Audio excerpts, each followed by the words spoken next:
I'm John Aldred for DIYPhotography.net, and we're at the photography show. I'm here with Andreas at the Fujifilm stand, and we're going to talk about the new X-H1.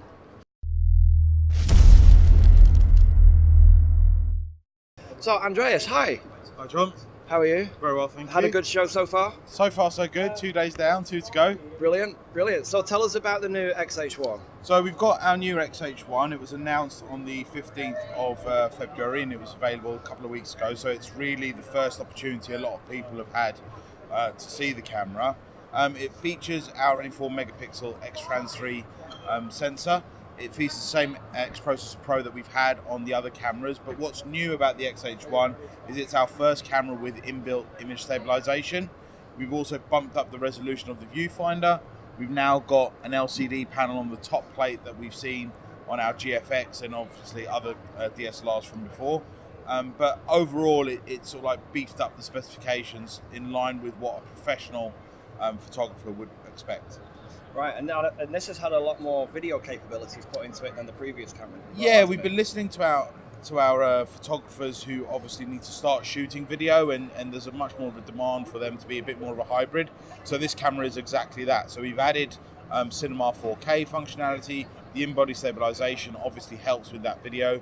We've added the Eterna film simulation. So ideally, it's designed for somebody who wants to be able to shoot great video out of camera and get that quality without having to grade it and things like that. So that's who it's really aimed at. It's not aimed at a videographer looking to make a switch or anything like that. It's aimed at the photographer looking to start starting doing video. So that's who we see the camera aimed at. Okay, brilliant. So this is the first Fuji you say with IBIS? Yes. But you guys have stabilized lenses. Correct. Does the IBIS work with the lens? So the IBIS in the actual camera itself works on 5 axes. So when you use it in conjunction with a lens that has got in-body, which has got the optical stabilization, what happens is it complements each other. Right. So if you've got 3-axis stabilization in the lens, the camera will do the other 2. If you've got 1-axis stabilization in the lens, the camera will do the other 4. Oh, fantastic. So it adapts to whatever the lens is. So it adapts to whatever the lens is on there, yeah. Brilliant. And the good thing is with the new MK lenses, our new cinema lenses which are coming out, because they've got the electrical contacts, unlike the E-mount lenses, you'll have all 5-axis stabilization when using the cinema lenses. Brilliant, brilliant. The actual camera itself, the body itself, the construction of it is 4 times stronger than something like an X-T2.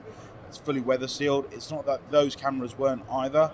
It's purely the demand from the photographers that have been asking for us for a beefier camera to actually be easier for them to transition from a DSLR and then use these larger lenses, the telephoto lenses that you see on the side of sports and things like that. We're getting more telephoto primes coming in the future, so it's just in preparation for that it is ready for it. Right, so I mean, with this having a more sort of extreme and durable build quality, what sort of temperatures can it handle?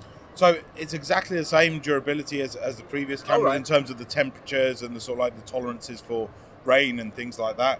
It's just that the actual camera itself is 4 times thicker. The magnesium alloy that's been used is 25% thicker. And as a result, the body itself is 4 times stronger. So it's not a camera you need to baby? No, not at all. Brilliant, brilliant.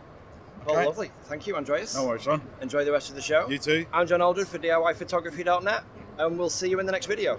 If you like some more cool movies, you can check out this one, and you can subscribe to us down here.